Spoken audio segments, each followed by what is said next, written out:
to the Electro Wave Show with Stuart Calder. Stuart Calder. Hello there, welcome to a very, very special Electro Wave Show. It's Electronic Uncovered, and we promote and we interview and we play the music of the artists appearing at Electronic in Camden on the 21st of March 2025. Darren Lawrence, who is head of Lucida Records, he has put together an absolute amazing night of electronic music in the most iconic venue in Camden, without a shadow of a doubt. Amy Winehouse has played there, Madness has played there, loads of other artists have played there. On today's show, we will be interviewing Space Wreck, Anting and Ian Gallagher, Leg Puppy, of course, who we'll start off with, and Arch Femesis, who are the headline act, and every single act are just wonderful people, and I thank them so much for providing me with that opportunity to talk to them and play their music. We'll start today with Darren Lawrence. He is Mr. Leg Puppy, Mr. Lucida Records, and as always with Darren, we just end up chatting, and before you know it, the interview's finished. So we were talking about his new catchphrase. Enjoy the show.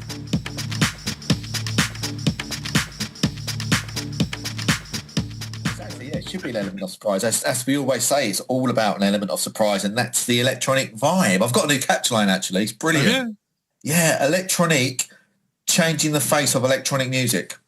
It's quite cool, isn't it?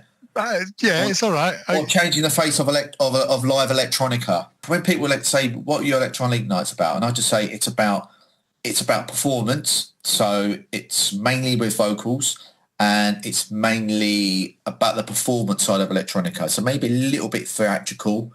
It's not your standard electronic night, you know, with visuals and someone pressing buttons, which is great. I love that. I love going to watch those gigs. It's some brilliant music, watching the visuals.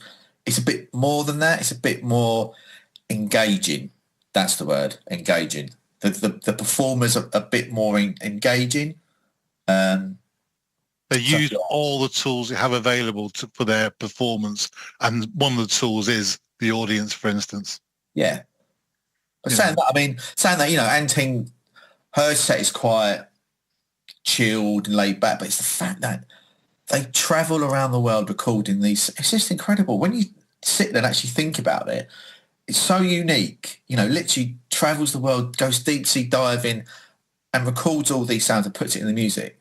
You know, you have to really get it and stand there, and you need to research it, because if you just watch it without doing any research, you won't get it, because you just think, it's just anyone can download a bloody bird sample. No. This is not downloaded. She's travelled to some exotic country in the world and recorded it. Do you know what I mean? It's that, and it's brilliant. You know, performers as well, like Waterflower. She's great. I've just rebooked her for the July gig. You know, she's great as well. She's got it all going on. You know, brilliantly engaging, great music, a vibe. So 21st of March, Camden, Dublin Castle. Who's appearing? So we haven't even spoken about Space Wreck. I mean, they're brilliant. You know, they are just off the scale. Just, you know, they're a band that I saw at Emon, Electronic Open Mic, and they were great. They had something a bit extra. You know, they've got a robot who actually has a big robot head. Toby, the lead singer, is very charismatic. It's just great. It's really trippy. It's psychedelic. It's taking you somewhere else. You know, that's what I love about the bands I put on. They take you somewhere else. You know, they're not just performing the tracks for the sake of it. They're inviting you into their world, and that's what I love. So who's headlining this electronic venue? So Arch Femesis. I've been asking them for a while. Probably got Leg Puppy vibes. The songs are quite satirical, quite cutting, quite in your face. She's an incredible performer. She will whip up the crowd. They'd be terrorized, they'd be energized, they'd be excited, they'd be terrified. Yeah, banging tunes. It's going to be brilliant. Really excited. Yeah. I say this for everyone because they are so good, because I put so much effort into curating my nights that, you know, I pick the bands that I know will put on a brilliant show. So I'm really excited. And of course, Leg Puppy's appearing as well. And of course, Leg Puppy is appearing, yeah. this might be one of the last times actually to see the Robobots, because there's new material coming out. So I'm not quite sure when I'm going to release it, but there might only be 2 or 3 gigs left with the Robobots. Then I'll invent some new characters. So the clown's gone, the Robobots are on the way out. Well, the clowns went, the bunny went. The bunny, of course, yeah. The Robobots are on the way, maybe on the way out. They probably got to go back to where, their planet. So yeah, who knows? So Leg Poppy appearing at Electronic, fresh from headlining in Stoke last weekend. We did. It was so good. Oh man, they was all singing back the tracks. It's great. The minute you do the phone track, everyone gets it. Everyone gets it. And it's one of my pet hates, and I'm always going on about it. But every day we are seeing more and more phone outlets, and we're losing the battle. So when you do that song, you just say, I always introduce it with, there will be some of you here in this audience who are one of these, and there will be some of you in here who completely can relate to this. And when I talk about phone outs, people just cheer and they sing it back because they get it. And the people who are singing it back are probably a little bit embarrassed because they know their phone outs. It looked really good. From what I saw on the videos from what you uploaded from the gig, it looked like it was an absolute ball. It was so good. It was so good. I was a little bit nervous because, when you headline, you think you're the last band on. A lot of they've been there all weekend. They get bored of seeing music, so a lot of them just go home.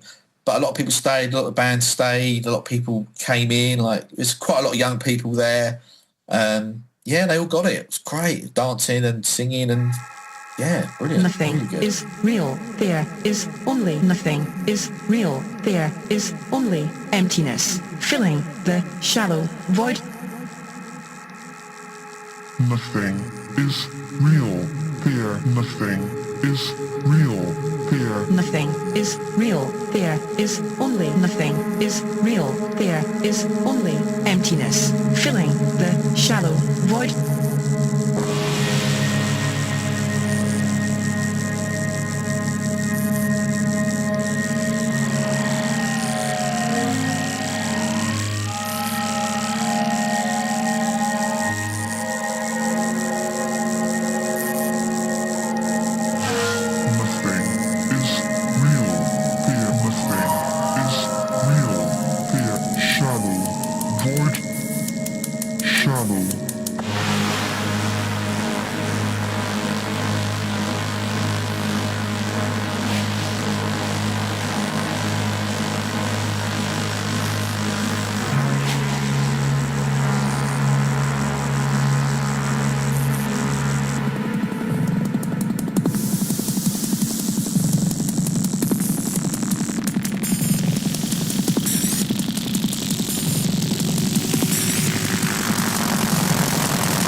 Nothing is real. There is only emptiness, filling the shallow void. Nothing is real. There is only emptiness, filling the shallow void.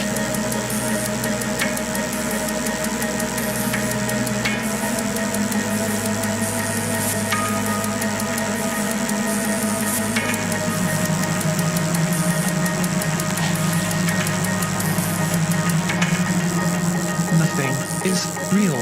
There is only emptiness, filling the shallow void.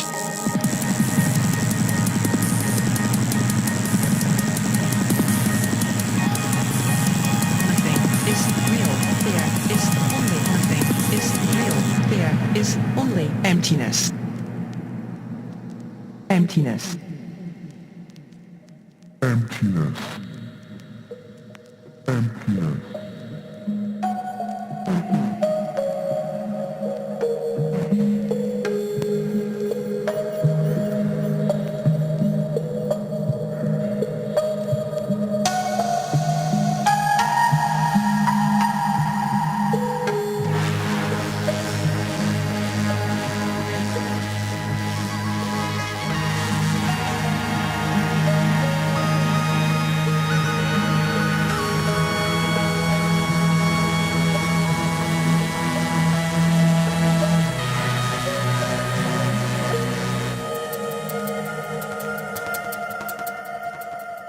emptiness.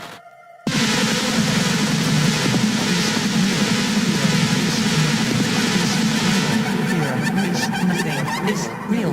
There is only nothing is real. There is only nothing is real.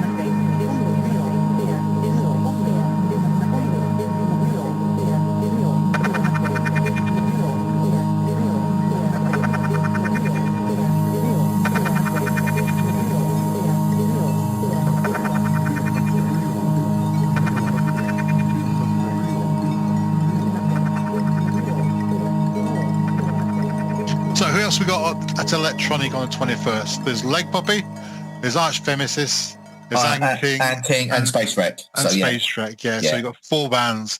Yeah. And what's the price of tickets, Darren? If you buy them in advance, it's £10, but I would get in there quickly because, like I said, the last 2 nearly sold out, so it's going to be really busy. Just go to Electronic on We Got Tickets to get your ticket, or go into the Facebook group or Instagram. Click on the bio and get yourself a ticket. And just looking forward to the future, you've got a couple more gigs, electronic gigs lined up during the rest of 2025. Yeah, I've got the whole lineup sorted until 2026. Oh, so, brilliant! Yeah, I've maybe got one space left, which I'm negotiating with someone. So yeah, it's really exciting. Yeah, Electronic is really, it's looking good. It's looking good. I want to develop it into more than just gigs. So I'm not going to give too much away yet, but there's a lot of really exciting stuff. Yeah. And then obviously the Emons are going brilliant as well. We had one last Wednesday. That was amazing. There were so many incredible performers. Just brilliant. Yeah, really, really good. And for me, it's great because I get to see talent that I can put on Electronic, which is what I've done in the May Electronic. There's someone who played and was really nervous, and she's kept on playing, and she's got confident and got more confident, and now she just completely owns the stage. And I said, "Yep, you're ready." So it's brilliant. Really this good. Is the thing, isn't it? You're giving the stage to people who wouldn't normally have an iconic stage like that to perform their music and their works, and I think it's just an absolute wonderful thing. I've said before, you can only really experience Electronic if you're there. You can say as much as you want about it, but to actually experience it and to feel it, and because one of the best things about it is the crowd are just a brilliant crowd that come to your gigs. It's just a really nice, friendly, welcoming environment for everyone, isn't it? That's what's great about it. Do you know what I mean? It's really, really nice. And a Friday night as well, sets your weekend up nicely. Perfect night for it. 21st of March. Yeah. Oh, I think we've got Dr. Mush doing live visuals, who is someone that I met. I'm sure you interviewed him. How we met was hilarious. Did he tell you that? No. So his head's everywhere, isn't he? He's like, so we met at Alice's Wicked Tea Party. It's a festival, and he was working behind the bar, and my girlfriend, said to me, "Oh my God, see that guy over there? He's only working so he can see Leg Pup." I went, "Really?" So I went up to the bar, ordered a beer, didn't say anything, went back, and I went back about an hour later. I said, how's it going? "Yeah, really good, man," because he's very, hyper. I said, "Oh yeah, are you coming to see?" He goes, "Oh yeah, Leg Puppy, man, they're sick. I was like, "Oh yeah, should be good." And obviously I got on stage and he was like, "Oh, it's you." Yeah, brilliant. But he's a proper fan. Like, he loves my music. He puts it to all his videos. Yeah, really good. Lovely guy. Top guy, really creative. Brilliant VJ, really good. Like, he does proper drum and bass raves. He goes and, because he's quite young, he gets into it, he feels it. Do you know what I mean? So he's doing the visuals. So, it's going to be amazing. So we had a really interesting chat with him. Well, that'll be on the show a bit later on tonight. Yeah. But he was a fantastic guy, lovely bloke as well as Jay. And I wish him really all the best. And he'll be a brilliant addition to Electronic on the 21st of March. So, Darren, thank you very much as always for a chat, and have yourself a great gig on the 21st of March. And take care. See you soon. Cheers, mate. System fail.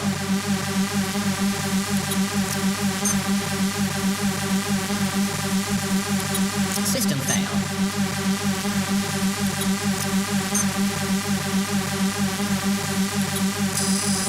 Negative. System fail.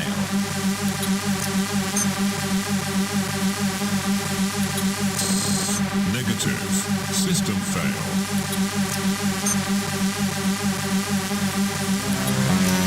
False. Negative. System.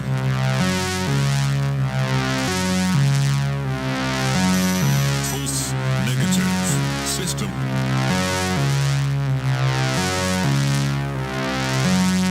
File. Methods.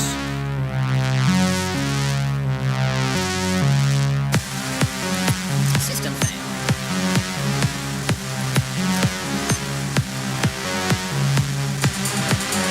System fail. System fail.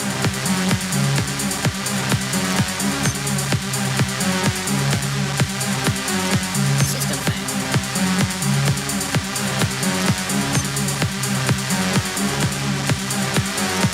fail.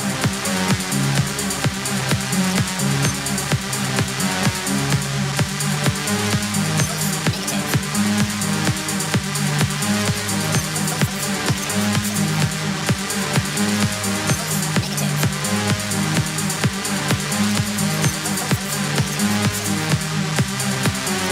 System fail.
System fail.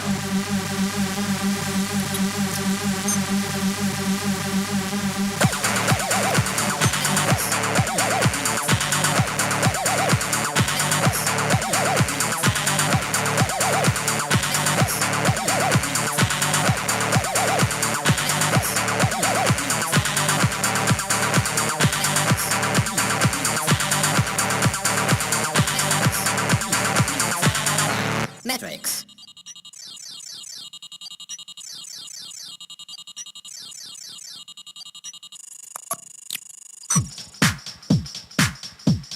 Next up on the show, we have Dr. Mush, who's providing the visuals for Electronic on the 21st of March 2025. He is an amazing guy, wonderfully talented, and I had no idea how much work went into creating the visuals for a gig like Electronic. Please do go and find him on YouTube. Dr. Mush is his name, and there's lots of tutorials on there and some of the stuff he's done, which is absolutely amazing and incredible. So here we are. Here's Dr. Mush. How did you get into doing VJing then? So I went to my first ever Boomtown was in, was it 2017? I think it was 2017 and 2018. And I remember just like being stood there, like looking over one main stages on like Saturday or Sunday and just being like, this, how do I get this all day, every day? And then ever since then, I've just sort of taught myself everything I know. Because it's very hard to find or it used to be very hard to find resources online. So ever since that moment of inspiration at Boomtown, I've just been like teaching myself everything as best as I can. I think I've done a pretty bloody good job at it, to be fair. A few years later. So yeah, it was just one initial spark and then just pulling everything together, and here we are. So are you self-taught, or you've done courses and stuff like that? Yeah, completely self-taught for the majority of the bulk of it. But I have a friend called Tony Coleman, who's the Lab Visuals, who's I'd say I'm like his Padawan. He's like the Jedi Master of the game, and he's been VJing since like the early 90s. So he's taught me a few like of the big things to know as well, and some cool like tricks. I've done some shows with him, and he's like taken me under his wing. So I've had like the good exposure from like the top dogs of the industry, has like shown me what I should be looking for, how I should be doing things, and then yeah, the nuts and bolts. A lot of it is all self-taught. So how did you get to meet Darren? So that's a good story. We're at a festival in Bournemouth on the Dorset circuit, and I remember looking at the lineup before I was going to go. I was like, "Oh, do I want to go?" Like, da, da, da. And I saw Leg Puppy. I listened to it on Spotify. I was like, "What is this? Like, I've got to check this out." So I mainly went like Leg Puppy. The main reason I went there, I was working at the bar volunteering. I was like, "Oh, do you mind if I shoot and go see them?" And I saw Darren's set, and it was just a really awesome set. Like the whole narrative to it just had me like properly dancing. And then there was someone who came for a drink. I think it was his missus, and I was like speaking, and I was like, "Oh, this band Leg Puppy, that's why I'm here." And she was like, "Oh, I'll get Darren over for you." So that's how I met him. Just a fangirl, really. How long have you been doing them for then? Your visuals for Leg Puppy? For Leg Puppy, so sort of like on and off. Whenever like a little project comes along that needs a little bit of like touch visual work to it, I'll do some stuff for Leg Puppy. But this is the first live performance I've done for them, which is really exciting because I really understand the style and I understand where Darren's coming from in what like he wants Leg Puppy to be about and like the visual narrative behind it. So I've got some really exciting stuff planned. Actually, I've got a lot of like ideas, and then sort of as I'm feeling my way into the night and the set, try and build this like rise and fall narrative and curate a narrative that's going to be relevant to the music that comes up. So how do you, and this is probably maybe not a silly question, but it is to me, how do you start to design a visual set? So there's so many ways to do it. The thing about visuals is you spend, because again, there's so few resources like to find out about this stuff. Like I'd say like a good 20% of the stuff on YouTube is stuff that I've put up there or about like the industry or about the art form.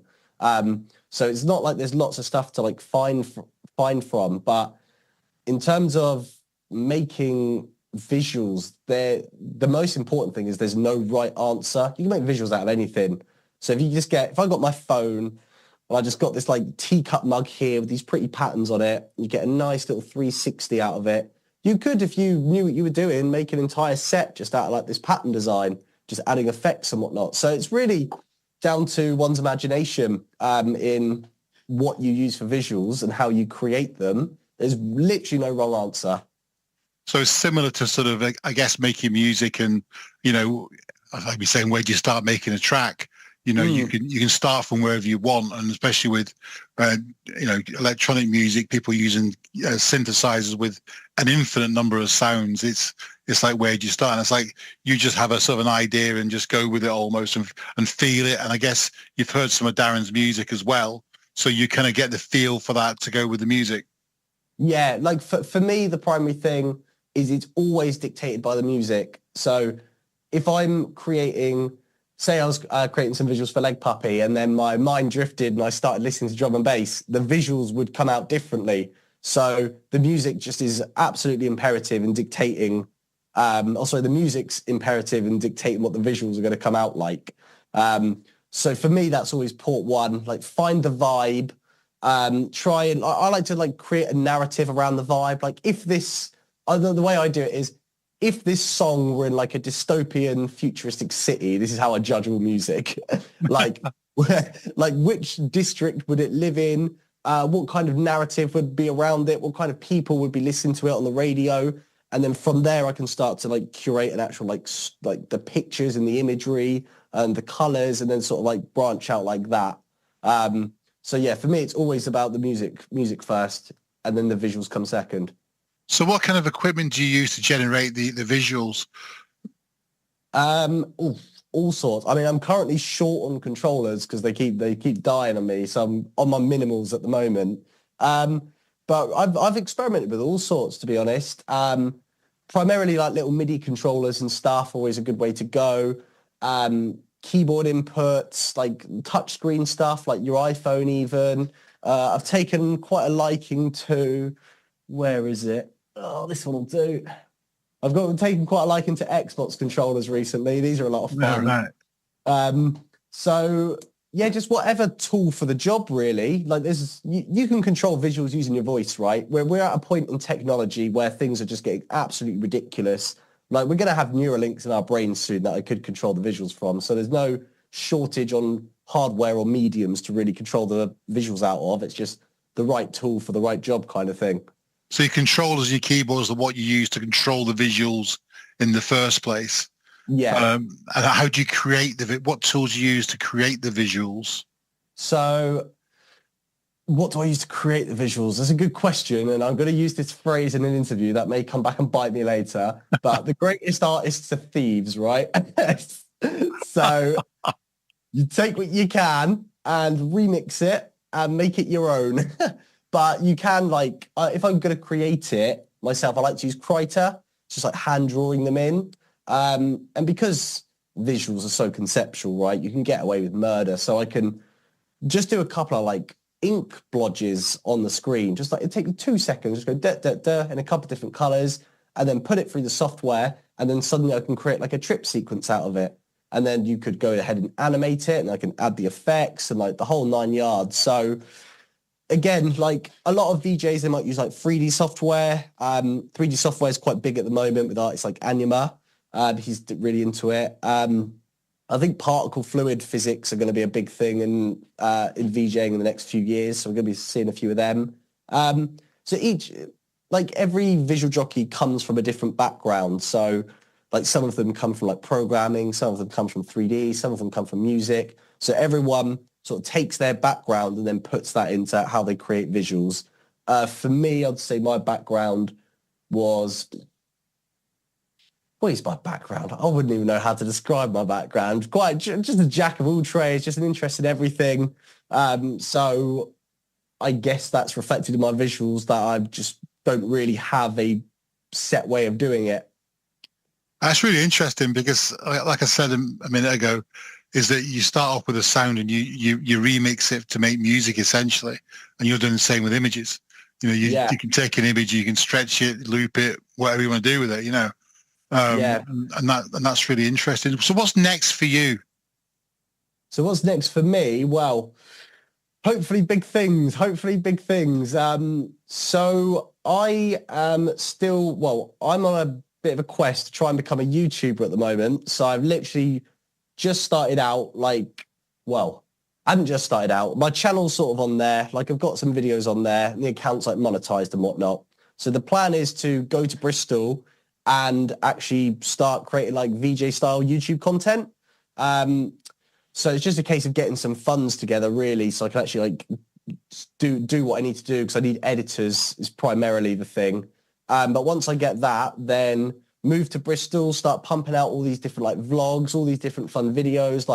Today we're going to do something ridiculous with a video wall kind of thing.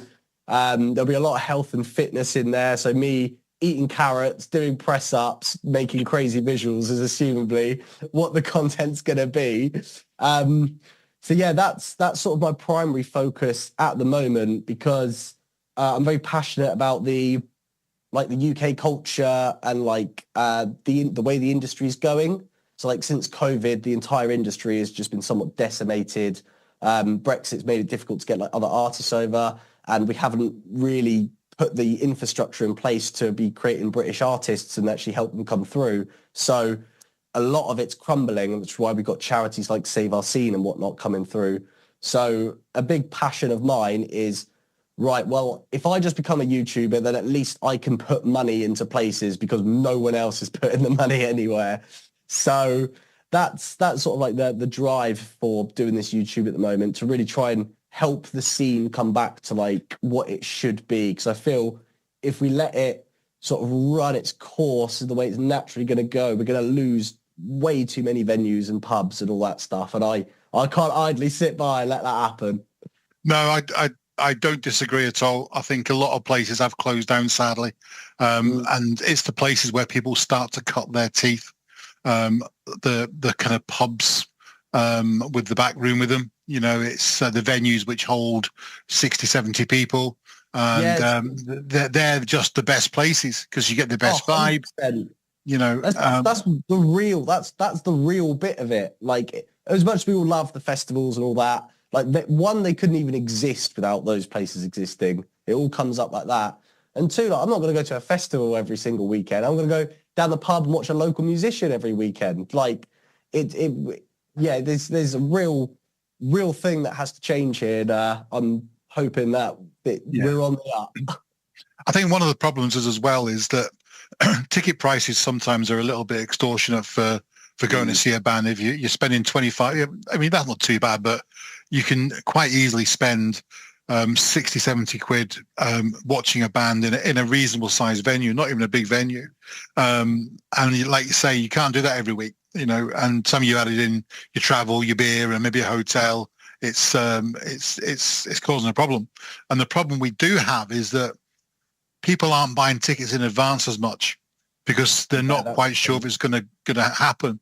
And because people aren't buying tickets in advance, it doesn't happen because there's not been enough tickets bought in advance to put on the gig. It's becoming a self like perpetuating thing now, isn't it? Yeah, and that's since COVID. We need to get past that, I think. And if we're going to go to a gig, let's commit to it. And commit to the gig, commit to the promoter, commit to the artist as well. That we are going to be there and we're there to support you. I think that's really important because if the gigs don't happen, the venues close down. So like you say, it's a vicious circle, isn't it, really? Yeah, well, once the venues go, like, what's the point of being in Britain if we haven't got a local music scene? It's the only thing we got going for us. Yeah, decently. Our festivals and our pubs. Listen, you're in for an absolute treat on the 21st of March at Dublin Castle. You really are, because you're going to fit in so well on that vibe because it's going to be a great night. Nice. And I do know that having been to one in November, you come away going, that was just an amazing evening of music and talent and everything that goes with it. The crowd's incredibly supportive as well. And it's going to be right up your street, Josh. It really is, mate.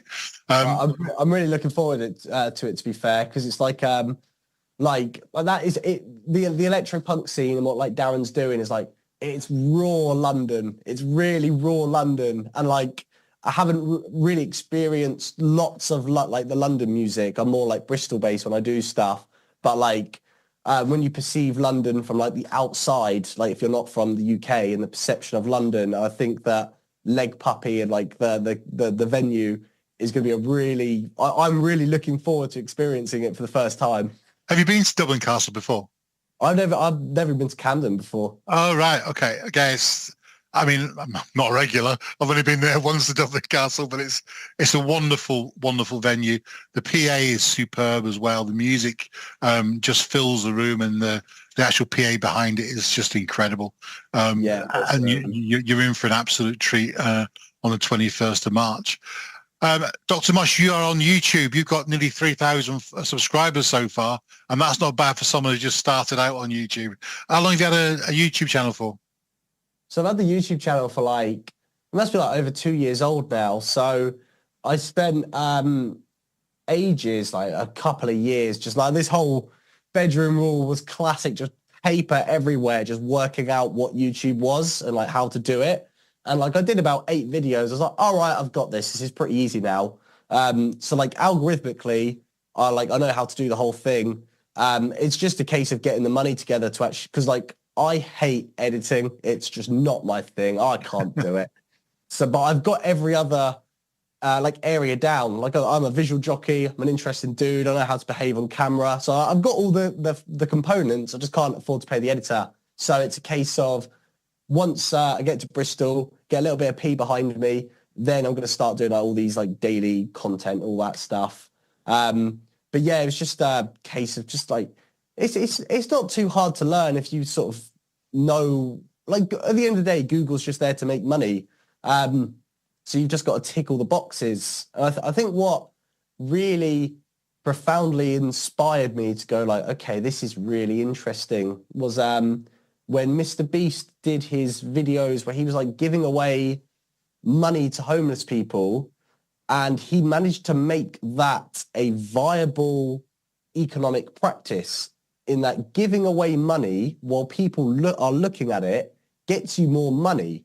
And it's like, there's a lot of room for cynicism in that, and you can analyze it and pick it apart. But at the end of the day, there's people that need money are getting money from like charitable things. So, and that whole principle is just baffling. Like capitalism is just inverted now. It's starting to eat itself, and we're getting some weird like things coming out of it. So I thought, right, I better learn everything about this because this is going to be like massive. Like we're not even started on where content creation is going to be over the next 20 years. I don't disagree. I completely think you're bob on. And with the invention of AI, and the more that gets more and more prevalent and learns more, and there's just more stuff going to be happening, and it's going to be you're not going to know if you're in the real world anymore, I don't think. Yeah, we're going to get to that point. Like it's straight up. I think my plan is, get a nice chunk of money, and then when it gets to the AI thing, hopefully I'll be able to help out with it. Otherwise, I'll be on an island somewhere. But I also as well, one of the things on YouTube, there's not enough rock and roll in the world at the moment. There needs I'm seeing all these YouTubers like they're doing it so wrong, and it actively pisses me off. I can't lie. Like once of the days like Motley Crue, why aren't I seeing like KSI on like a 20 beer cocaine bender and like waking up and doing a video? That's the kind of content That's I want what you want to see. Yeah. Fabulous. Dr. Mosh, thank you so much for the chat. That was really, really good. Thank you very much indeed. No worries, and have yourself a great time on 21st of March. Next up, we have Space Wreck. Lee and Toby joined me for a chat all about their music and how they make it, and what type of music they're playing and what to expect to the electronic gig. They're just wonderful people. We did the interview, and we carried on talking for about another sort of 40 minutes just about music and everything wonderful. They're great people, and they're going to be a great addition to electronic. So here we are. Here's Space Wreck. Hi everyone, Toby and Lee are with me now from Space Wreck, and they are here to talk about the electronic gig on the 21st of March, and also a little bit about themselves. And I'm hoping quite a lot about themselves because I know nothing or very little about them both. Toby and Lee, welcome to the show. Hello. Hello, welcome. How you doing? Good, thanks. Yeah, well, how did you guys meet in the first place, and how did Space Wreck all come about? This is a good one. I think it was our wives. Our wives knew each other, and they said, "Oh, you're both interested in music. Let's put them together and see if they start a band." it took some time. Yeah, how long but was we it? did. We did eventually. Yeah, we did, and I think after the pandemic, really, we kind of started going to EMOM events. Went to one EMOM event and thought, let's do something, and went from there, really. Yeah, we both caught COVID at that event. Yeah, But that seems didn't stop it. seems to be a regular occurrence, actually, catching something at one of our gigs. Yeah, but yeah, as soon as we'd been to an EMOM event, it was like kind of opened up the possibility of how to do a band, because we thought, well, we only need to come up with 15 minutes of material, and it doesn't matter if it's just improvised on the night. So it just made it easy, what we'd been putting off for years. Should also mention the fact that you had a cardboard box that was a robot head, and it was just kind of lying in your room. Yeah, I made it for Halloween, and then Halloween was cancelled because of COVID. So I hadn't had a chance to use it. So when you said, what are you going to wear, I thought, I better wear this box on my head. And it's been like that ever since. Yeah, that's really influenced the direction of the... So Influenced by a cardboard box, basically. Yeah, Is that what you're yeah. saying? It's painted silver. It's not just as it came from the factory. The bananas on the side of it or something. What kind of music are you guys playing? Robot music. Yeah, I'd say it's psychedelic, space orientated, head music. I'd like to think of that, but I mean, I guess it's quite upbeat, quite up tempo, quite ambient. You know, it goes through, and there's kind of storylines going through it. So there's a bit of drama in there, a bit of theatrical stuff going on as well. We're both doing different things as well. Well, I'm doing malfunctioning robot music while he's doing human spaceman gone mad music. Kind of like live, you know, like live synths and live noises and a bit of modified earth guitar, you know, that kind of stuff. I'm concentrating on sequenced computer robot sounds. You say you guys met through your wives and ended up going to the EMOM events. How did you find those events? And I don't know how you get them, but how did you get involved with them in the first place? And what are you getting out of them? Because I think they are really, really important for the kind of underground electronic scene as well. Yeah, yeah, they're amazing. They are the only kind of link that I have with that kind of underground music scene. I just found out about them online, I think, and as soon as I went to one, I've just been going to them ever since. Didn't you read Martin's book as well? Yeah, that's right. Yeah, I'd already been to one. Oh no, sorry, that's right. We went to one, but we went on the wrong night, so I felt like I'd been to one, but I hadn't. And then I read the book, and because I was away in Korea when the book came out, so I read the book before I came back. Yeah. It's just a good idea of what to expect, actually. It's just an amazing atmosphere we were going to Chewy Madigan's event in the Crypts in Camberwell, and it was just the environment, you know, you kind of felt that you could do something and it would be well received and appreciated by the people, and it was kind of, you could kind of test things out in that environment, really welcoming. A very good combination of watching a gig and having a kind of social meetup as well, isn't it? Yeah, exactly. And you know, talking about gear basically, which is always fun.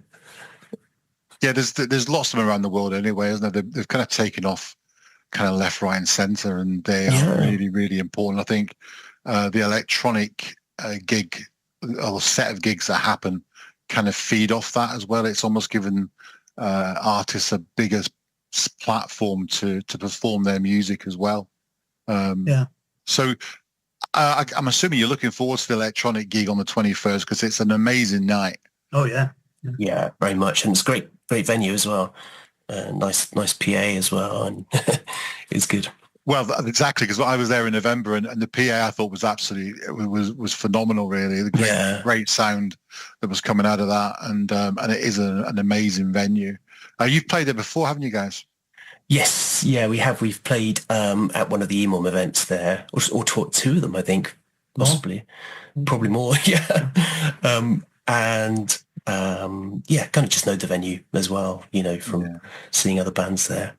Yeah. What should we expect from your live performances on the 21st of March? I think probably new stuff, unless we don't have time to finish the new stuff. Then we'll have half new, half old. But we usually do new stuff at every EMOM, so. Yeah, it's a great way to kind of write new material because, you know, having that deadline of a performance. So, I mean, we were really going for it when we were doing like 15-minute pieces, a new piece every time, which is quite, you know, it's quite involved. But we're shrinking our pieces down so they're shorter. But see, there's storylines going through a lot of them as well. So it's we haven't really finalised the set for electronic. No, not yet, not as yet. But it's going to be good. I have a feeling. It's a really, really good night. I can vouch for that. Is it about half an hour each? I can't remember. Yeah, I think it's roughly about that. Yeah, that's going to be a good punchy length of time. That's about the length of time albums used to be, isn't it? Yeah, that's very Black true. Sabbath's first album about half an hour. Yeah. It's a really good audience there as well that go to the electronic gigs, and they're really appreciative and they just want to see something completely different. You know, they don't want to see you know, your bog standard synth pop band doing 3-minute pop songs. They want to see something a little bit quirky, a bit different, and and that's what the ethos is of electronic. I think that's the key, really. It's the performance, you know. So just giving people something to remember, and we've always kind of remembered the more wacky, far out performances, I think. Yeah, it's certainly. I can vouch for that. There was you're going to get that on the 21st, and you'll be part of that as well, which is brilliant. I was doing a bit of research for you guys online, and I couldn't find any music. What's your plan with releasing music, and how do you, more or less, first of all, how do you get together to write a track or create an electronic track in the first place? What's your process? Well, we tried planning. We do like loose planning and then improv on the night, and then kind of tidy it up afterwards to try and get an idealized studio kind of version of something that we've already done live, usually. Yeah. We've tried it the other way as well, haven't we? Tried the traditional method. Yeah, we've tried the sitting down writing as well. But I think what we tend to do is we come up with ideas and we send each other files, and then we jam. So it's basically jamming, and then jamming on the jam, and jamming on the jam of the jam, and it kind of goes backwards and forwards like that until we come up with something that takes on a whole new life, really. And then we repeat that process on the night usually. Yeah, we go back a few steps and jam it again, having done a kind of practice jam. Yeah, and then there's a whole, when it comes to doing things live, it's just it's often got a completely different sound as well, or different feel, because of the, just everything is pretty fluid, really, in that sense. Although they are song structures as well, and dialogue and narration pieces. And then each time we've done a bigger gig, we've planned it a bit more. It's been based on a recreation of the improvs. We did this amazing thing called Pie in the Sky, which was like a club night that we put on. There was four acts all together, and it was just incredible. With 3 visual artists, a big circular screen behind us. That was at Walthamstow Trades Hall last month, and that was quite, it felt an amazing night, visually fantastic, and lots to look at. That was good, wasn't it, Lee, that one? Yeah, and for that one, we planned our set meticulously because we wanted to finish. We wanted to actually finish the set before we got switched off at 11 o'clock. So we knew we had to finish on time. Exactly. Which is the tricky thing, isn't it? So really? It all depends on the event. We're going to make sure we stick to half an hour. It might lead to us planning things a bit more.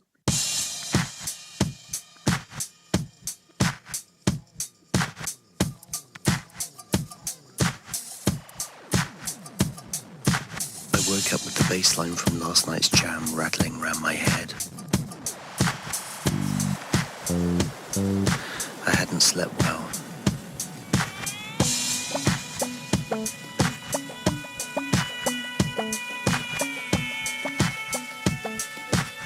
Dreaming about leaving a club on Earth in the early hours and struggling to get home. The journey had inexplicably necessitated entering numerous additional clubs on the way home, and each time another unfortunate soul had put their trust in me, momentarily, convinced that I knew my way home. Their faith quickly turned into ungrateful criticism, which I found distracting. As the dream faded, I began to panic that I had not had enough sleep to prepare me for the next day ahead. Why had I done all that crystal of Zoom?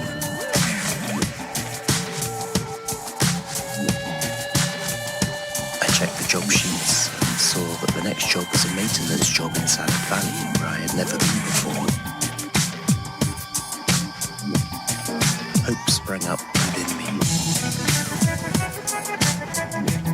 Maybe this would involve looking at plants all day, not a bad prospect compared to our typical duties.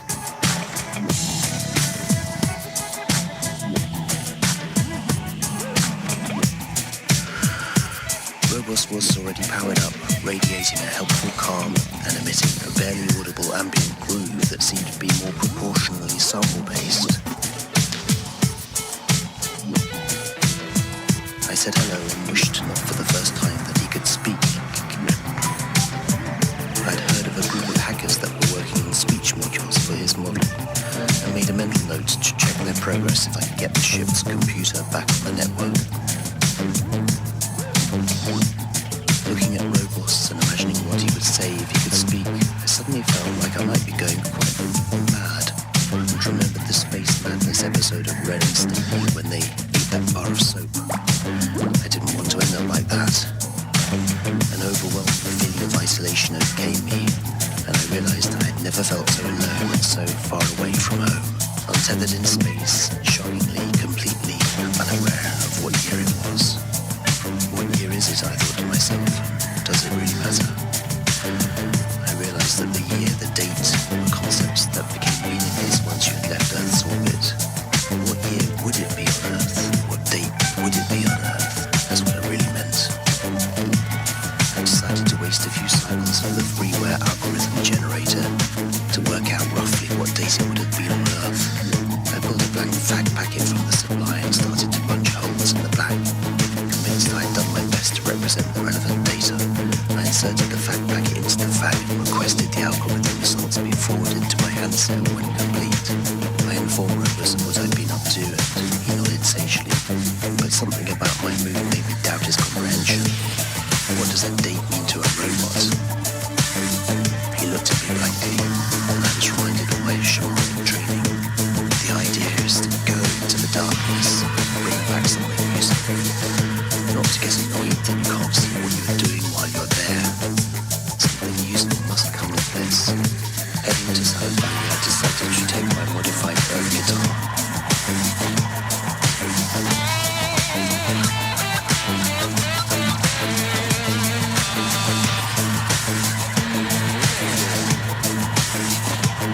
If Salad Valley is large and even remotely picturesque, there is a high likelihood that the recreation pods have been placed overlooking it. And besides, I thought the sight of high vegetation might be inspiring. As we arrived at Salad Valley and found the recreation pod overlooking its splendor, the halide lights were fading out, attempting to convince the salad that it was spring. I'm sure it would be spring on Earth right now, I thought to myself. Right on cue, my headset vibrated, alerting me that my fag results were available. I tapped my screen to view the results. Error. Insufficient data insight. 0, is all it said. It would be spring by now, I thought to myself as I flopped down on the soybean bag on the floor of the recreation pod. Robos cocked his head to one side, and I could almost hear his brain trying to compute my mood.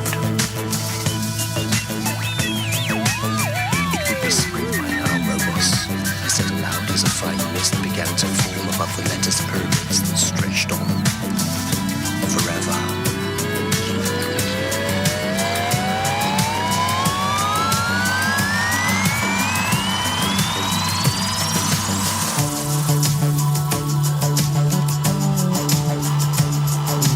Gently waking, hesitating, shall I strum my guitar today? Hey, light sunrise, Salad Valley. Close my eyes and dream and fluoresce. Take a trip in the salad module. Is where I dwell. Very far from all them shiny surface, far from tasks and things to be done, yeah. Making music under stardust. Always dreamed I'd be a space bum. Take a trip in the salad module. It's where I dwell. Very well. Very well. Very well. Very well. Very well. Very well.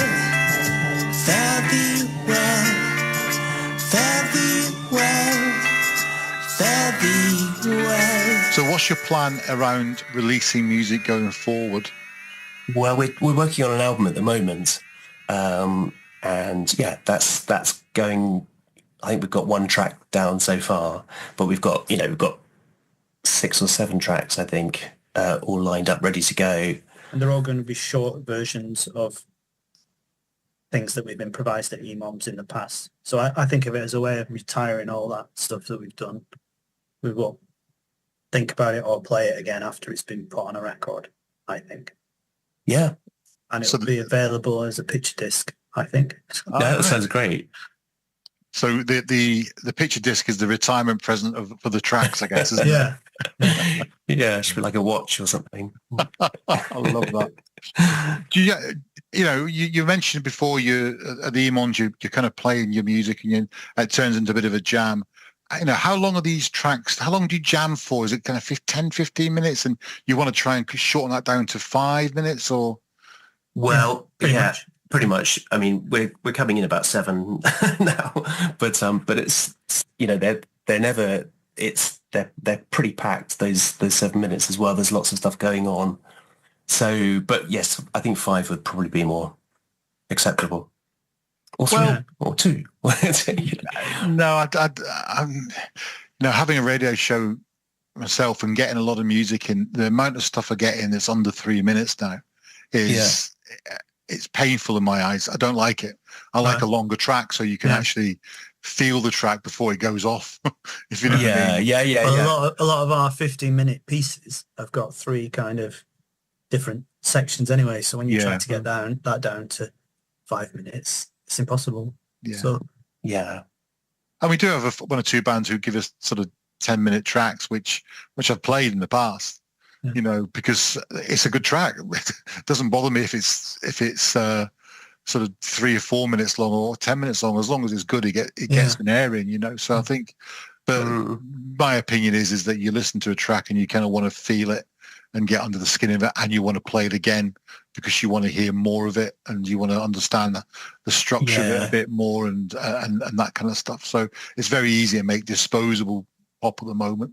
Or even any type of music, no mind just pop music, but any type of music, you can throw 2.5 minutes together very easily and go, there you go, and then forget about it. It doesn't feel it's come from the soul. No, that makes sense. No, absolutely. Yeah, long tracks. Yeah. Yeah, I'm going forward around your live. We mentioned about you've done a few live events previously. Are you planning to play live later on the year as well? And then maybe into next year, got a little bit of a plan for that. Yeah, we've got a plan about doing we were just talking about this recently about doing a kind of solstice thing. So similar to another Pie in the Sky night, which is our club night.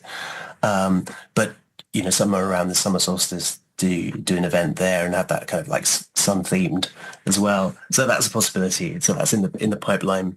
That's no doubt. Yeah, I want to do a fringe show. Oh yeah, that would be great. That would be an amazing idea. Go in the other direction because we've had to do gigs. We have to cut out the theatrical side. I want to go in the other direction as well, make it more of a story and do a show at the Fringe. But it's a bit ambitious. Yeah. So like go away for a week, go to Edinburgh for a week. Sounds great. I'm up for it. That's an idea, not a plan. So you need a lot of work on it to make it into a plan rather than an idea, I think.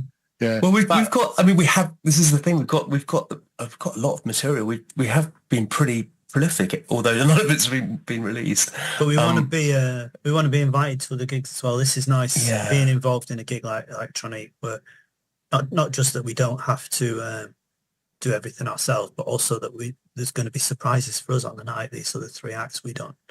And we don't know about them. So. I'm looking forward to seeing. Is it Anne Ting? I think her star. I think I've seen her once before. Yeah. So we've not got too much planned, but we're up for being invited to new gigs. Have you seen Leg Poppy live? Yeah. Yes. Yeah. A couple of times. Yeah. It's different every time. I remember him being very sinister the first one we saw. Which was doing the Teddy Bears picnics. Yeah, that was great. I did a review for the November event for Blitz magazine, which came out, I think, in January. And I was saying in the review that the Leg Poppy kind of has the audience on edge to some degree, because you're not quite sure what's going to happen, because you Yeah. know they're going to come into the audience and do something. You just don't know what it's going to be, Yeah, there's a quite slight psychotic tinge to it, isn't there? It's like, I think which what is makes good. it even better is that Darren doesn't know what he's going to do half the time. He just does it, He's as scared as we are. Yeah, exactly. Yeah. But yeah, it's really good. I mean, I'm really pleased you guys are doing it. I mean, you said about Anne Ting, and she's I had a conversation with her earlier on today, and it's part of the interview is actually on this show as well. And she's classically trained as a pianist and making music that's really, really cool. Make from birdsong and currently working on an album with fish sounds as well. Oh, interesting. Yeah. It's just, this is the whole ethos of electronic. It's something completely different. Yeah. That you're not going to go and you're not going to see anywhere else. Yeah. Exactly. I mean, there's a real thirst for that kind of music as well. That you just realize, oh yeah, you're not alone. Actually, lots of people like this kind of thing, which is one of the great revelations of my life really recently, is that if you're doing something unusual, you'll always find someone who likes it.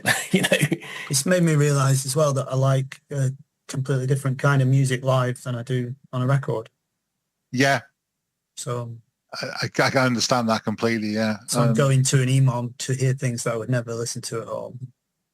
Yeah, absolutely, and support that environment as well, and networking with people that are there and sharing tips and all the kind of good stuff that comes out of it, really, and giving confidence to those who maybe doing their first one and they're not quite sure how it's coming across, and all that good stuff that the EMONs kind of generates, and hopefully it's going to generate more electronic people who make electronic music who want to make a bit more of and I say career very loosely, but have a bit of a theme that they can go out and play gigs like electronic and the sort of bigger venues as well.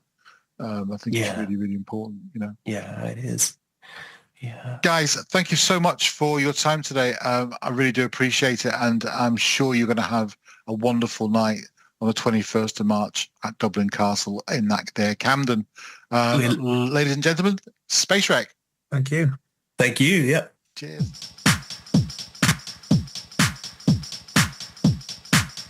Next up on the show, we have got Ang Ting and Paul Gallagher. I interviewed them and they were in Bali recording the sounds of fishes. It sounds surreal, and it was a really, really interesting conversation about how they're doing it and more information about that. But they've also been recording the sounds of birds from all over the world, and we talked about that at quite a bit of length, actually. Bear in mind, they were in Bali, I was here in the UK. The connection wasn't particularly great in certain areas, so please do bear with us, but I think you'll find it's a really inspiring interview. And here we go, this is Ang Ting and Paul Gallagher.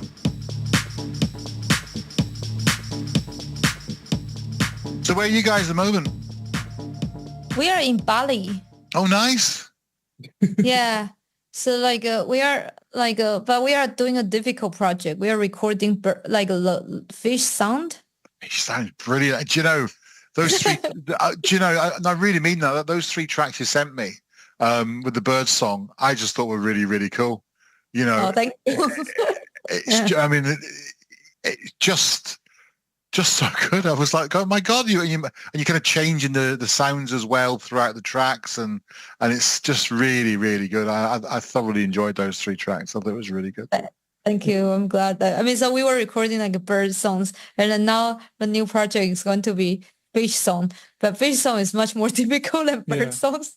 I mean, first of all, people don't even know that. I mean, I never knew that fish really made any noises until we went diving and listened to it, and they are actually shouting at each other down there, but you don't hear it that much because of the diving, the bubbles and everything. And because underwater is actually very, very noisy, because a coral, so coral, they made so loud sound as well. So it's underwater, it's just so noisy. So yeah. Wow, you wouldn't have thought so.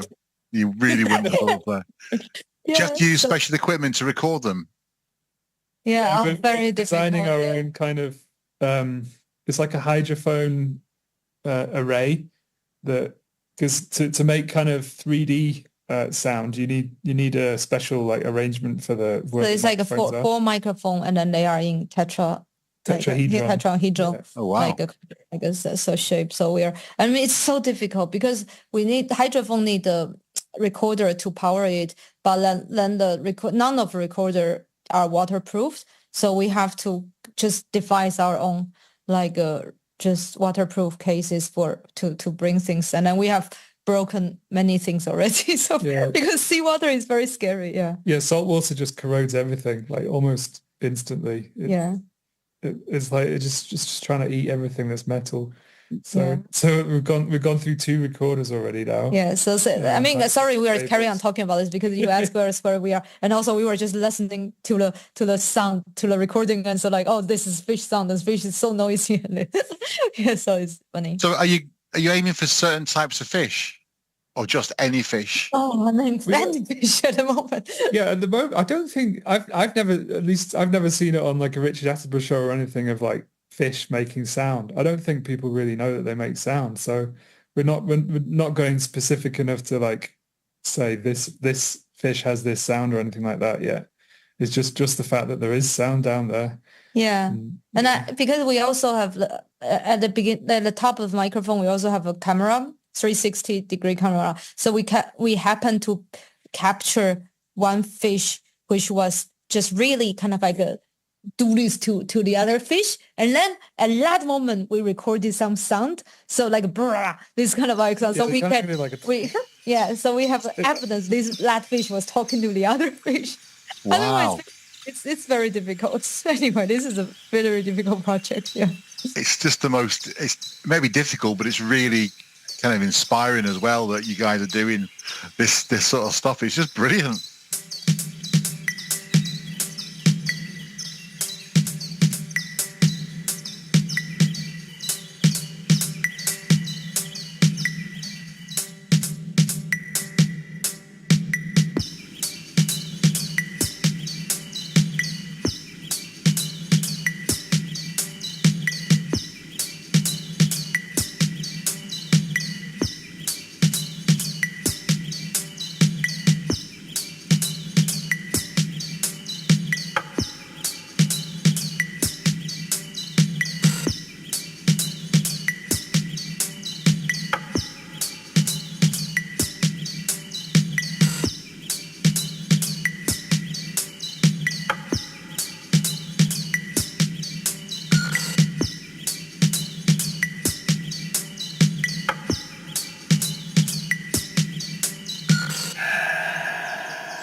Yeah, there's 7 tracks on the album, isn't there? There's that was out in 2024, and I think the ones you've sent me are just really very good. I think they fit in really well. I mean, an example of one of them, I think it was the Eurasian Wren one. I think is a dark synths on it, and the kind of chirping and the noise cuts through those synths really, really well. You know, and you can feel it. It just works really, really well. So how did you get the inspiration to do Birdsong then in that case? Like, I mean, Ian is always a birdsong. I was always interested in birds. Yeah. I think at some point in our relationship, I introduced her to birdsong, and then she, like, Anting's a classically trained musician, and she was like, oh, that's the key of E, and that bird's doing a major fourth, minor fifth. Yeah. So, like, I mean, pandemic playing a big part, because during pandemic time it was very quiet, and then bird songs become very like loud, very clear. Yeah. So I mean, pandemic just make everything just quieter, like the world, just the human noise quieter, and then bird songs much louder.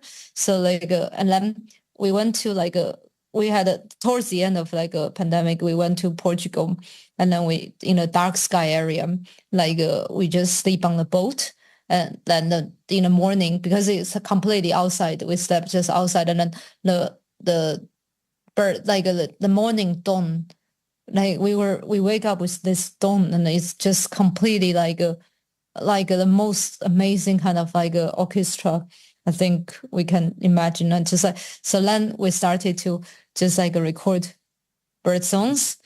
So then like this, like particularly Lost Communications, I mean, it comes with a lot of like our travel. Ian can tell you more about like in the performance, like we all have visual, like kind of like the visual got a lot of like our whole inspiration. I will tell you a little bit more about where we recorded sounds.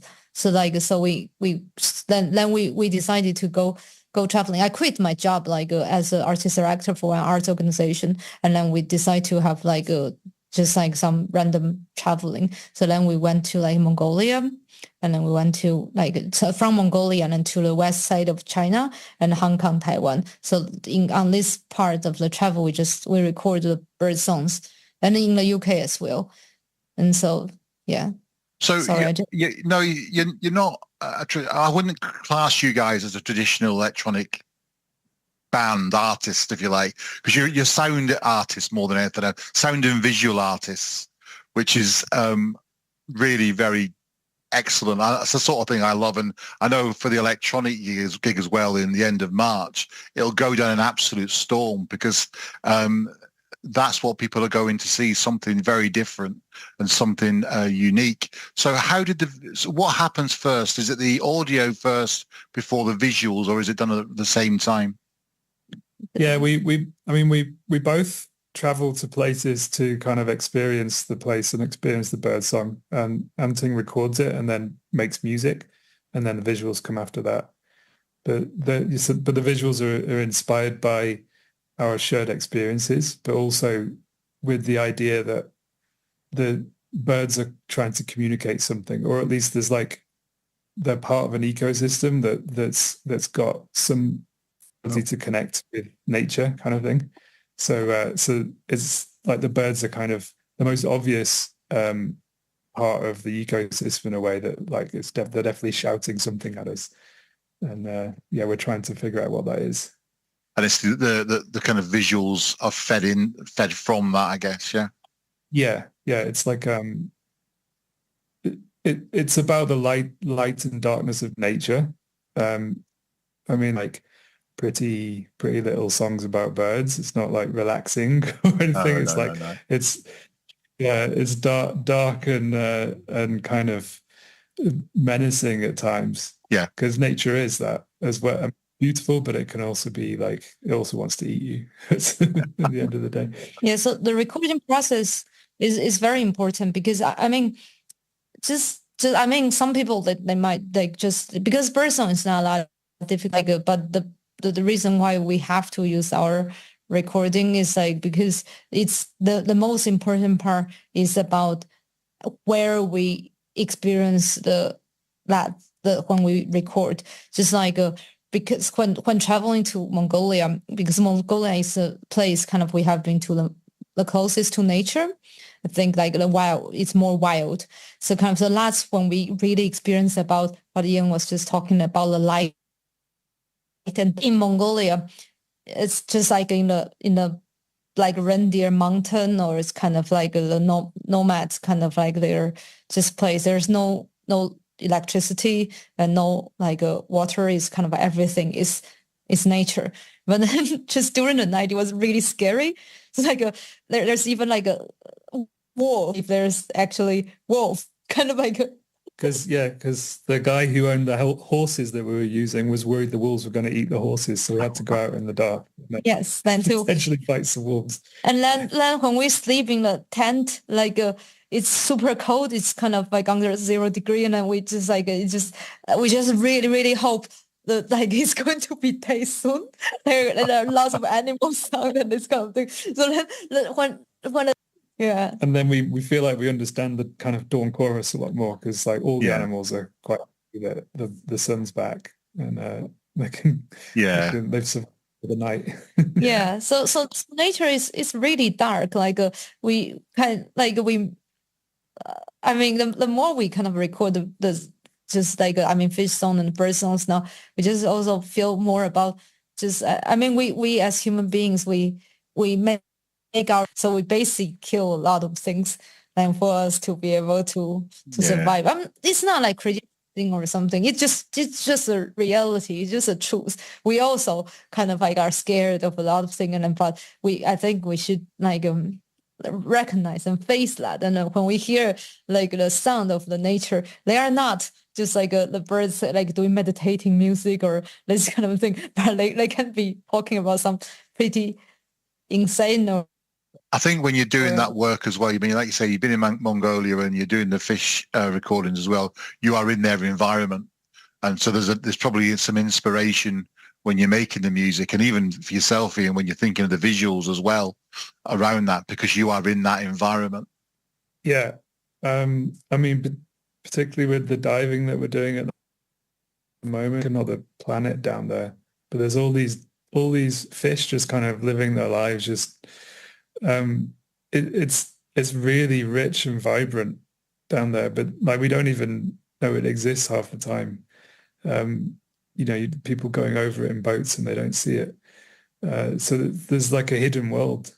And then in forests, like where we went to in Mongolia, none of the mountains around there have names or anything, or like the roads aren't on the map or anything like that. It's just, it's like a uncharted kind of territory, but there's all these creatures just kind of living their lives. Like we kind of, when growing up in the UK, you kind of you start to feel like nature's kind of like a garden, and it's all kind of controlled by people. But when you go to places like that, you realize what it existed for millions of years before we were around, so it's probably been doing something like and thinking things and saying things before us. Just going back to your kind of musical career. You're classically trained, and your first few albums were classical albums. What was the decision, what was the driver to go from being classical to kind of the electronic world, should I say? Yeah, I'm now taking myself like as an electronic musician so naturally. My question is actually why was I a pianist? Why was I a classical pianist before? I think that's a problem. That's a question. And also I think that's a problem. It's like the classical music world is so, like, I would even say like colonizing the world. Right. So like I grew up in Taiwan, and so like, and then we have a lot of music, but like, and I actually, the classical music was the only kind of like proper instrumental music I have encountered before, which is a problem. I seriously think that's a problem. But then, but I love music. I don't mean classical music is not good or something. It's beautiful. It's great. But classical music is one of the music one type of music, one particular sound. Like, I mean, there are so many different kind of music, and it's because that's more kind of like just what people feel more proper music kind of like wrote. So like that, I just do a pianist. But I know I always just feel some unsatisfied feeling as a pianist, because as a classical pianist, I play like mostly other people's song. So like, and musicians, but they like, I really have nothing to do with them, and we're very different. So then like my eye-opening time was actually very late, just like it's a few years ago. I was in Canada. There's a Banff Center for Arts and Creativity. So I was a musician in residence there. And there they put all the different sort of musicians there. So including classical musician, electronic musician, and like a jazz musician. And I feel all of these are music, and classical piano is one part of that. I mean, that has already happened after I have a PhD in music and baroque music. But yeah, baroque music is the whole classical music. Like classical music got a hierarchy there. Just like we took any other music kind of like just judge on other things. We judge on ourselves as Bach or Chopin. So we don't want to compose. And so yeah, it was very funny, of course, now I think, but that was actually just a few years ago. I experienced that. I listened to other music, and suddenly my world is just open. It was life-changing for me. And then afterwards, I started to compose, and I started to kind of like just dig more into electronic music. And I think electronic, just like you can see people do electronic music, they can do, I mean, electronic music is in a way not one genre. It includes so many different things. So like I think that's a very natural way for like for classical music to go in, because this is I think I'm more interested in instrumental music, not like a singer-songwriter. Often it's instrumental alone, and also it just got all sorts of different things you can do. I can combine bird songs, and also I had a previous like album also combine some Chinese instrument and this kind of thing. Just you can actually bring all the elements into that, and I think that's why I love it. Yeah. Yeah. Do you find that there's too much choice sometimes with electronic music, because you can make quite literally any sound you want virtually, and how do you kind of narrow that down to how you create and compose a track? You know, you've got a bank of keyboards, or you've got like plugins and everything there, and you can do what you want. It must be really difficult to narrow down what you want to do. Yeah, so I think so. Lost communication. So this project we are doing together is very important, because we are very interested in this world of nature which we don't understand enough. So let's narrow down about what kind of like I feel that's the connection with sound of that, and then also to put myself all into the music is more meaningful by doing this. So what's coming up for you two? I know you've got the electronic gig on the 21st of March.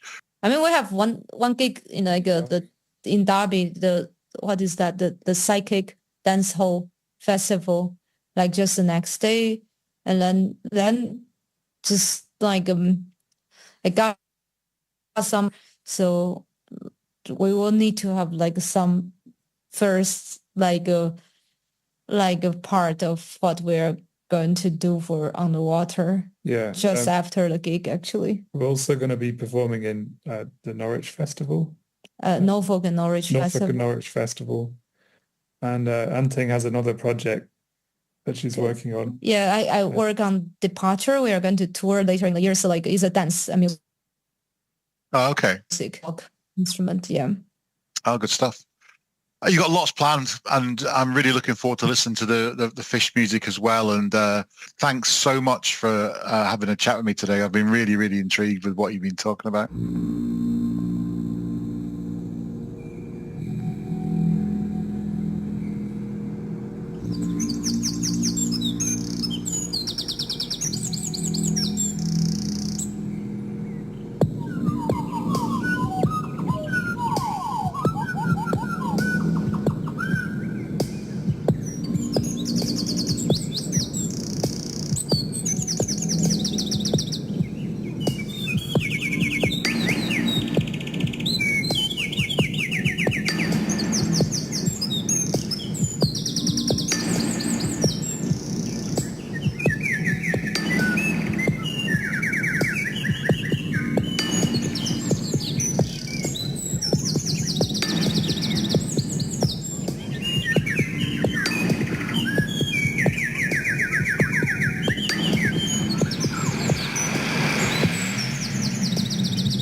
Last up on the show today, we've got Arch Femesis. I had a chat with Zira and Princess Stephen all about their music, what they like to play, and some of their favourite tracks as well, favourite venues they played.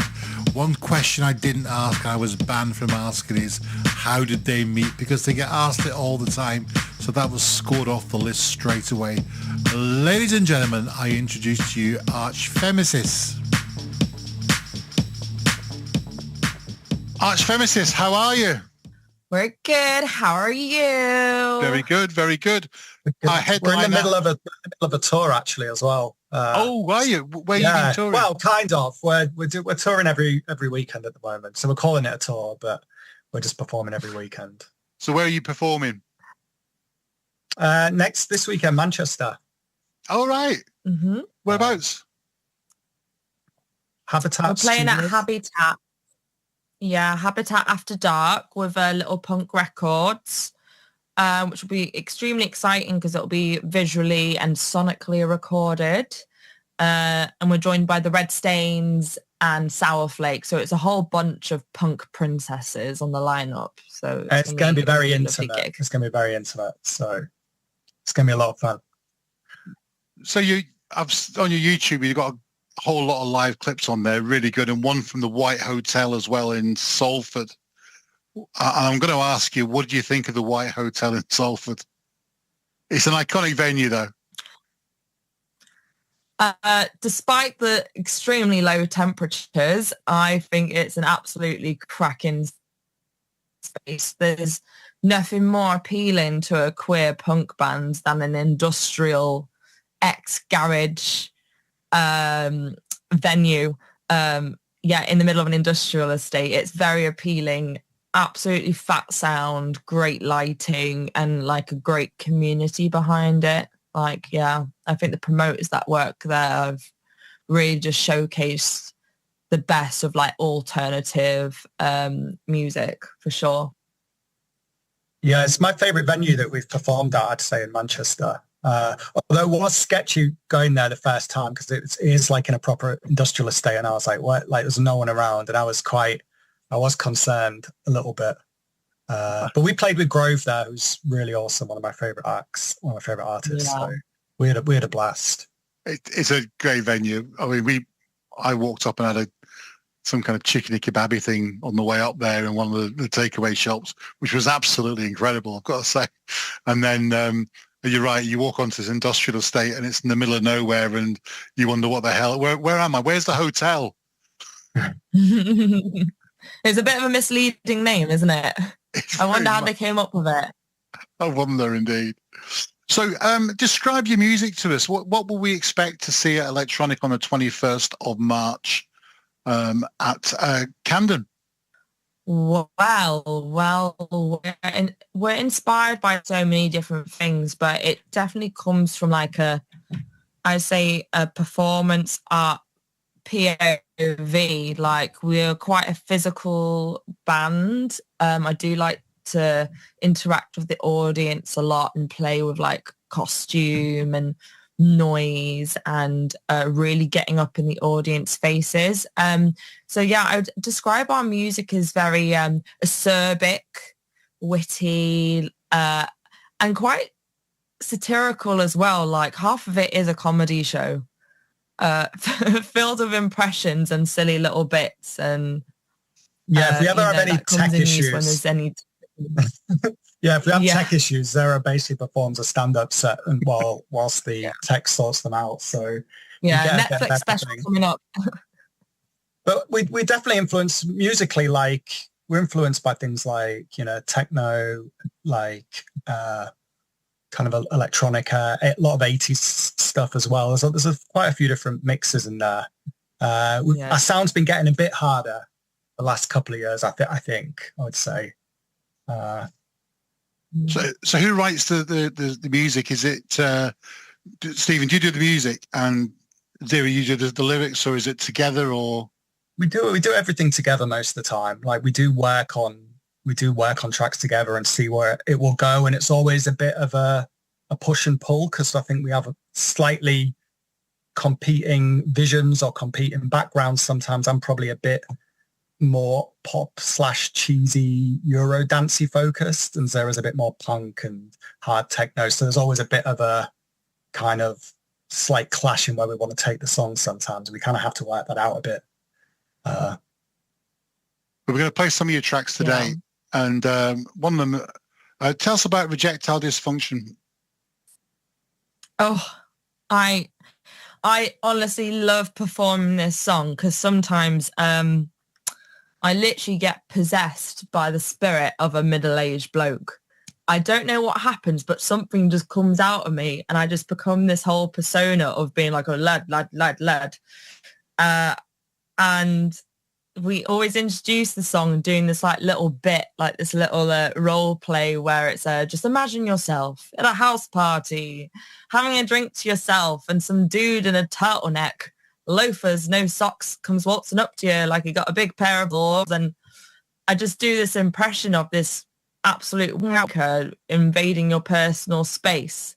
And the whole song is this kind of back and forth between these two characters. And yeah, very auto relate to it. And I think for the feedback that I've received off people, it's like a song filled with all those comebacks you think of in the shower 3 hours later after having an argument with someone. It's like all the things you wanted to say, like nailed in a song. Stephen?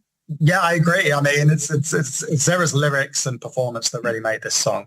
But on the produced version, we did some really nice vocal effects as well. It sounds kind of robotic in places, which I think is quite cool. And it's a little bit different, the recorded version, to our live version.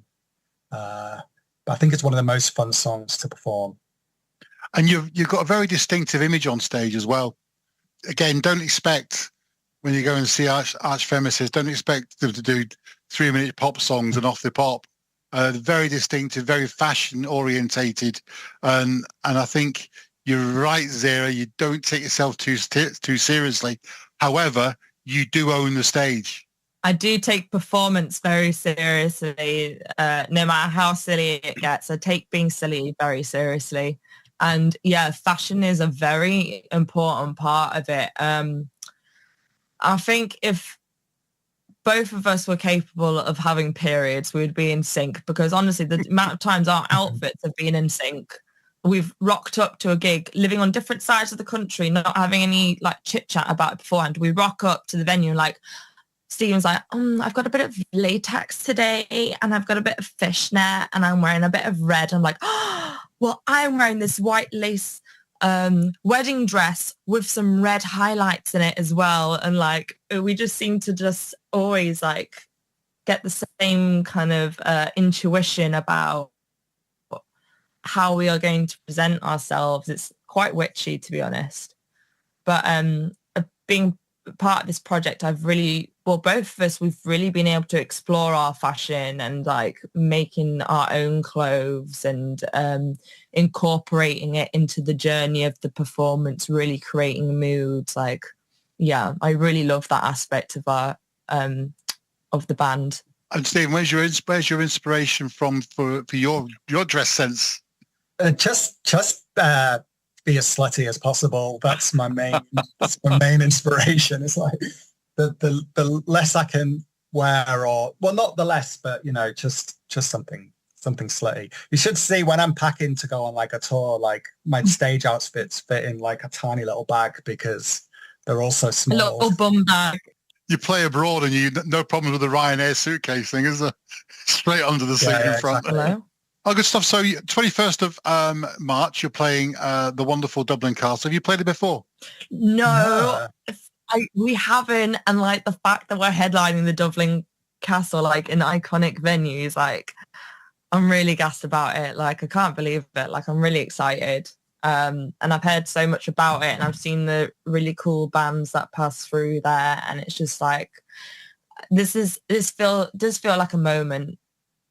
There's a nice circularity to it as well, because our first gig in London was in Camden. Journey through like performing in London, it's like... No, our very first London gig was in Camden, but it was not really a big music venue. It's that one that's... The Good Mixer. The Good Mixer, yeah. It's more of like a hangout. I did see it in the Amy Winehouse film, actually. No, I was like, that's the place we were at. Oh my God. But I think since then we've played like we played the Underworld in Camden recently. So like I feel like we've ticked off most of the Camden ones now. But yeah, it's good to be great to headline. And you're quite seasoned performers as well now. You've not like you've done a handful of gigs. You kind of gig quite a bit and do a fair few shows. And I think I genuinely do think you're going to go down an absolute storm in Dublin Castle, because it's a wonderful venue. It's when it's busy, the atmosphere is just great. The crowds are wonderful. The PA is superb. It's got everything going for it. It really has. And you're headlining an event that has 4 incredible artists. So I think it's quite rightly, Zero, you should be really giddy for this. And Stephen, you'll love it because of the techie kind of stuff as well, I presume, and with having Jay doing some of the visuals as well be really good. So what songs do you think you'd be playing on the 21st? I know you say about Rejectile Dysfunction. Pussy Bitch? Gonna play that? You know it, bitch. You know it. It's a classic. It's a classic anthem. And we're just so happy that we finally released it exclusively on Bandcamp on this radio station. But it's there's other tracks that aren't recorded yet. So the only things that you can see and experience live, such as SSCC, which stands for Sensual Socialism Comrade Companion, and yeah, Tutti Frutti. We love finishing on Tutti Frutti. There's a lot of just like queer centric kind of dirty disco. Yeah. Just loads of tracks that we're just in the process of getting together so that it can be more accessible. But yeah, we just like to, we're taking a bit more of a harder route, less dark wave crooners, more like Eurotrash. More like Berlin, techno. Yeah. There's a good story behind Pussy as well, isn't there, Zara? Oh God, yeah. I feel like I should have included it in the recording because it's such a, again, the intros of these songs are like, for the live performance, they really are just part of the songs. And so the song Pussy Bitch, I always start off by saying, this is a song about what someone said to me while we were breaking up. We were on the phone and he said to me, you only think of your shit. And I paused mid-argument to write it on my phone notes because I thought that is such an iconic line. And now it's a skate anthem. You're welcome.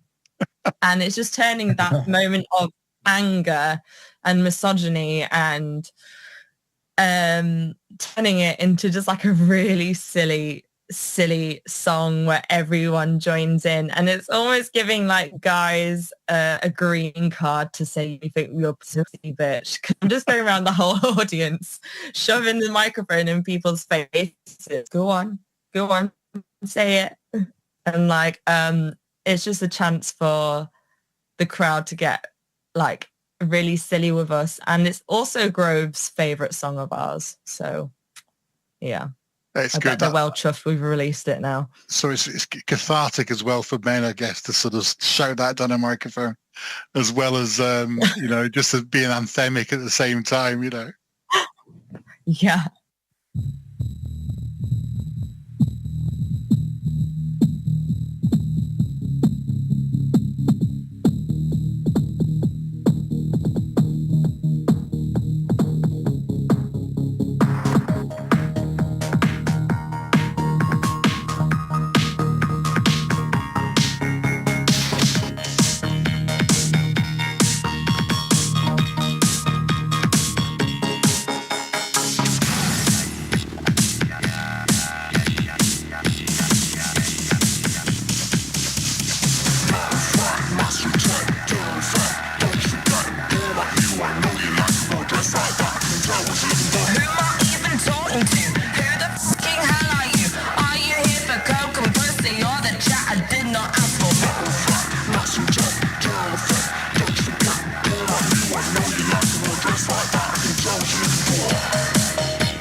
track is your favourite? Stephen, I'll start with you. To perform, I'd say Kali is my favorite to perform because it's kind of probably the most improvised, and it's probably the hardest just in terms of overall sonically. Like Zero gets out into the crowd, there's a lot of screaming, and like I really push the synths to their like absolute maximum, and there's always quite a lot of improvisation. So depending how Zero's interacting with the audience or just what energy they're in that moment, I try to respond to it in the music, and it's the most open song in terms of what I can do on the synths. It's not as structured in, verse, chorus, bridge. It's just very much a chance to experiment and go a bit wild. By you, Zero, what's your favorite track? I completely agree. Like that is my favorite track to perform. Like it, as you said, the word cathartic, like I let out all the rage, like physical, vocal. It's a chance for me to like really experiment with like noise making with my voice. Like coming from a classical music background, it was like, this is why like I'm in love with punk and in love with like, old school, like people like Yoko Ono, like really pushing voice and sound and having fun with it, but showing like really raw emotions, like learning how to like growl and do kind of like metal stylized vocal distortion, and really like pushing the comfort zones of my audience. And I think that's one of the thrills that our audience enjoys, because people like to get picked on, and I'm more than happy to pick on people. And my favorite hobby is intimidating the men in the crowd and just like getting them by the scruff of the neck and just roaring in their face. And then sometimes we have duets with audience members. There's been really beautiful moments where we've had like a back and forth with an audience member, like mirroring each other's sounds, and create some really beautiful moments, really intimate, beautiful moments with people. Yeah. I'll tell you something. You guys are going to fit in so well on this electronic gig. I'm so excited. There is an actual element, and I've said this a few times, and I'll say it again. When you go to an electronic gig, you don't know what's going to happen, because Leg Poppy are very similar in that respect, where they get the audience involved, and other artists do as well. And there's an element of almost apprehension and a little bit of scarediness in the audience about what's going to happen tonight, because you just don't know. Leg Puppy don't know what's going to happen. You're probably the same yourselves there. You don't know what you're going to be doing in that crowd. You just take it as you go. And Stephen's the guy stood there doing the music and driving it all behind, so it's all really good. I've thought about sometimes, because I used to play rugby and I've got a ball, and I've also been taking up boxing lessons. Part of me just kind of wants to wrestle someone, like have a full-on, like, I really want a rugby scrum. I honestly have this like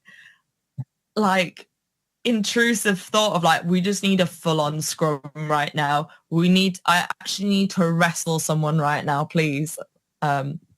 So, Stephen, you're going to be on the stage filling for 20 minutes while the scrum goes down. Yeah, that's fine. I'll just do some beats for 20 minutes. I can respond to the scrum though as well. We can improvise. Oh, wonderful! Just get a contact mic on everyone's shoulders. Oh, that's brilliant. Archfeminists, thank you so much. Princess Stephen and Zira, thank you so much for that conversation. That was just brilliant. Have yourself a wonderful, wonderful night on 21st of March at Camden, and have a great time. It'll be a really good evening. You will love it. Thank you. You're absolute legend, Stuart. Thank you so much for having us. We appreciate it. And thank you, Stuart.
There we go. That was the wonderful Archfemesis. You can see them live at Electronic on the 21st of March at Camden at Dublin Castle.